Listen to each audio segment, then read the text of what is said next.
dalam Keluaran pasal 20 tentang 10 perintah Tuhan, salah satunya adalah membahas mengenai hormatilah orang tuamu supaya lanjut umurmu di tanah yang kuberikan kepada engkau, yaitu tanah perjanjian. Keluaran pasal 20, dan terdapat 4 hukum yang pertama, dan yang kemudian hukum yang kelima, perintah yang kelima bahas tentang menghormati orang tua. Keluaran pasal 21 ayat 17 mengatakan begini, siapa yang mengutuki ayahnya atau ibunya, ia pasti dihukum mati. Nah, kalau ayah ibunya berarti bicara mengenai orang tua kan. Nah, kita tahu bagaimana orang tua juga mempunyai fase-fase dalam masa kehidupan dia. Mungkin berbeda dengan di zaman yang sekarang, mungkin dengan pendidikannya yang berbeda dengan kita anak-anak yang sekarang sekolahnya begitu luar biasa. Berbeda dengan orang tua kita di zamannya waktu itu masih pakai telepon, harus muter nomor-nomornya. Sekarang lewat smartphone, lewat handphone kita bisa punya akses. Berbeda dengan zaman yang dulu hanya lewat surat menyurat, harus kirim pakai kantor pos, lewat kantor pos dan lain sebagainya. Kalau sekarang pakai WhatsApp, pakai media sosial, semua serba cepat. Sekalipun zaman berubah, tetapi rekan-rekan sekalian bahwa orang tua adalah tetap orang tua yang harus kita hormati, yang harus kita berikan hargai kehidupannya dia. Dan ayat tadi mengatakan begini, Keluaran 21 ayat 17, siapa yang mengutuki. Kata mengutuki itu bukan hanya seperti ada cerita legenda seorang kemudian jadi batu atau kemudian jadi kodok gitu ya.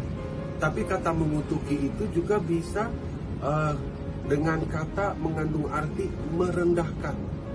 merendahkan orang tua kita, menghina orang tua kita.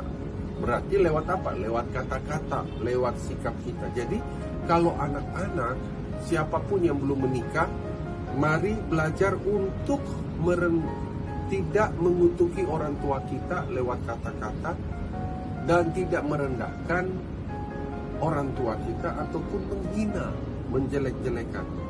Karena apapun keadaannya, itu dia tetap orang tua kita. Kalau Anda pagi ini mendengarkan renungan ini, Anda ada masalah dengan orang tuamu, segeralah berdamai. Jangan ucapkan kata-kata yang menghina mereka. Mereka punya keterbatasan, mungkin mereka tidak pintar, mungkin mereka sekolahnya tidak tinggi. Tapi apapun itu mereka tetap orang tua kita. Kasihi orang tua kita selama dia masih hidup. Ajak dia pergilah kemana untuk dia menikmati dunia ini, mencintai, melihat akan keajaiban-keajaiban Tuhan. Begitu. Nah, Amsal pasal 20 ayat 20 berkata begini, siapa mengutuki ayah dan ibunya, pelitanya akan padam pada waktu gelap. Padahal di waktu gelap perlu pelita, waktu gelap perlu cahaya. Tapi lihat akibat dari mengutuki ayah atau ibunya, pelitanya akan padam. Sepintar-pintarnya Anda, sehebat-hebatnya Anda, setinggi-tingginya Anda sekolah, sekaya-kayanya Anda karena Anda bekerja, tapi pelitamu akan padam. Percuma, nggak akan bersinar. Kalau engkau mengutuki ayah dan ibumu, kalau hubunganmu dengan ayah ibumu itu tidak beres. Ini waktu pemulihan, rendahkan hati, turunkan egomu, dan percaya Tuhan akan menolong dan pemulihan terjadi antara engkau dengan orang tuamu. Tetap hormat sama orang tuamu, apapun keadaan dia, karena dia adalah tetap wakilnya Tuhan yang membimbing kamu sampai sekarang. Tuhan Yesus memberkati.